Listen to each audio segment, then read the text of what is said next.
So in this video we will do an interesting question again. Okay, so we will be actually doing the sum, but right now the sum will be different. Okay, we want to do something like this. Let's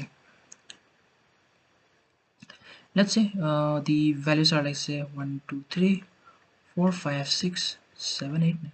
Okay, this is my array. Okay, this is my array, right? I want to get the sum of these values and print it. What is the sum? Obviously, what is the sum? 12. I want to print this 12. Afterwards I want to get this sum. What is the sum? Is 8 right here. 8 plus 2 10 plus 5 15. Afterwards I want to get this sum, so 9 plus 9 18, and I want to get the answer something like this. Just print it. First print 12, give a space, print 15, give a space, print 18. Can you do it? Again, it's a very simple question, like not that simple, but if you have to just play around with IGM. Okay, what is happening here? These things are basically controlled by I. These things are getting controlled by by J, right? So see here properly. You want to first, I'll give you the idea. Okay, basically first here you want to actually add up all the sums of the first column.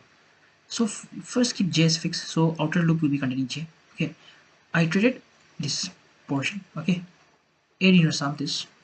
Afterwards go to this, add inner sum this, so 1 plus 4 will become, so it's gonna be sum plus ar of ij. This is gonna be same, but right now ar of ij is basically controlled by differently. So first put 1 here, so sum will become 1. Afterwards put 4 here, sum will become 5. Afterwards again put sum 7, so this will become 12.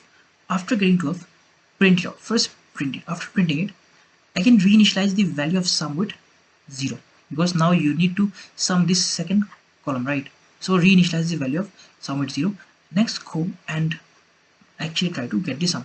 So again for this, since sum equal to 0, now sum will become sum plus ar of I. So ar of I basically means 2 now. So 2. Afterwards add 5 here, so 2 plus 5 add here, so it becomes 7. Afterwards 7 plus 8 add here, and you'll get 15. Afterwards again, before going here on the next iteration here on this next column, print this value 15 also. So 15 also will be printed, then you get the sum of this column and print it out. Okay, it's very simple. Try it out. Okay, try it out, and then in case if you aren't able to do it, just come and see the solution. Okay, so the important is that your outer loop will be basically controlling the columns. Okay, because outer loop is getting first fixed, and then we are actually moving I, because first this I is, see, j is fixed. J is fixed. First move I here, then I here, then I here. Okay, after this has been done, afterwards move j here. Again, I will be moving from here, here, and here, right? Considering these three values, right? So just write. Okay, so I hope you have tried it. Let's just get into it, how we should do it. Okay, let's just do it, how we should do it. Okay, now. So let me just take the, we're taking the input here, right? So, and this is the max. So let's just even comment this max out here.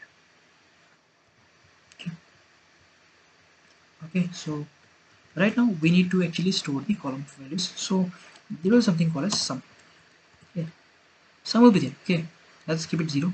Let's see where we'll see how we'll place this sum actually. Okay, right now let's just keep it here. Okay, so now we will be iterating at the column. So first put the column. Okay, so I equal to j equal to 0. Okay, just see, there can be even I, there can be even j, no problem with that. Okay, just I'm giving you this j because I want you guys to understand that this was actually in the inner loop before, now it is in the outer loop. Okay, making sense? So j less than, now it should not be rows, it should be columns, right? J plus this. So for int I equal to 0, I less than I plus plus.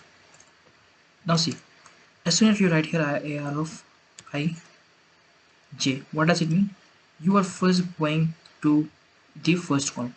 So obviously I need to put the sum of first column, right? So make here sum equal to sum plus ar of ij. Okay, after getting the sum of all the first column, come outside here, come out here, print the value of sum. Okay, so sum should be printed here. And let's not do this, or as I told you, let's do it that way only. So just print sum here, leave space here. So what did I do? See, sum value was 0, Afterwards, okay, let me just take an example here and explain to you. Sorry for the handwriting. Okay, 4 5 6 7 8 9. I came here. J equals 0, yes. Less than n, yes. There are 0 1 2 0 1 2. Okay, 3 columns, 3 rows. This is rows and this is columns, right? I equal to 0, I less than m, yes, I plus this 2. Sum equal to sum plus AR of ij. Sum value is initially 0, so 0 plus AR of ij. What is ij? 0 0. So first put the value of sum as sum plus AR of ij, so it will become 1. Sum is now 1. Now sum value will be sum plus AR of ij. What now j will be 0 only, but now I value will be actually pointing to here. So 1 0 will be this. So sum will be sum plus AR of ij. So sum value is 1. 1 plus 4 5. So it will be 5 now. Okay. Afterwards again we're going to put this. So sum value is 5 plus 7. Okay. So 5 plus 7 is 12. So 12 is actually stored in my sum. And actually I'm printing the sum value. Sum. So I'm printing sum. Now again I'm going to my loop. And again I'm coming now at index j equal to 1. So now I'm pointing at this index. So as soon as I'm pointing here, now the sum value will be equal to 0, right? I'm going to do the sum for this column, this specific column. So initially the value of the sum in this column should be 0. So this sum value where I'm writing at line number 16, I should actually write here before actually going and before getting this sum. So I want to have to write here in between 17 and 18. Okay, because every time I've got the sum of this, right? So next sum I need to do of this. So after getting here line at this j plus plus, again it will move from line number 17 to 18. So again in this point only I need to increase put my value of sum as again 0. Why 0? Because now I want to actually add this value sum. Okay, so let's do this.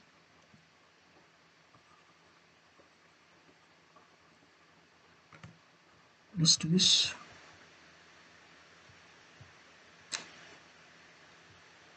You can like just create sum here, it's fine, and then you can be like, yeah, sum becomes 0 here. Okay, that's fine. Let's run it once. We're already printing it, so it's just fine.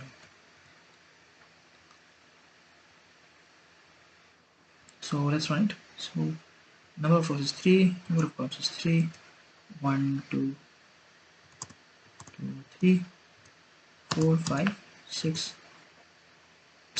Okay, I've given 3. Okay, so just see that properly. Okay, 7 8 9. We should be getting 11, then what is this, 14, and then this is basically your 17. 11 14 and 17. Okay, because here values are somehow I have given the different values. I was about to give you 4 5 6, but I give different values. Doesn't matter, right? So we got the values 11 14 and 17. I hope this is very simple. First we're taking the sum of 1 3 and 7. Afterwards again initializing the value of sum equal to 0 at line number 18, and then again putting the sum of this 2 4 and 8, and again printing it here, right? Again after printing here, again I'm gonna initialize the value of sum as 0, and again printing the value here and printing it here, right?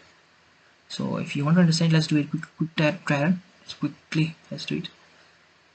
So let's just do a quick try run for the same values.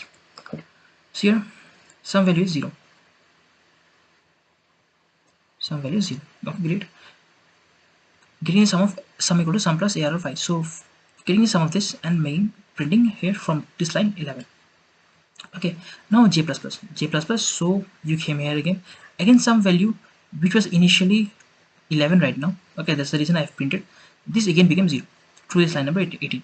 Afterwards again I went from line number 19 to 21. Okay, and I've actually taken care of this specific column. So 2, what was it, 2 4 and 8 have increased the values, and I have got a 14. I have printed 14. 14 is been printed. Again j plus plus, again I'm going at line number 18. Again j sum is getting re-initialized with 0. Okay, sum equal to 0.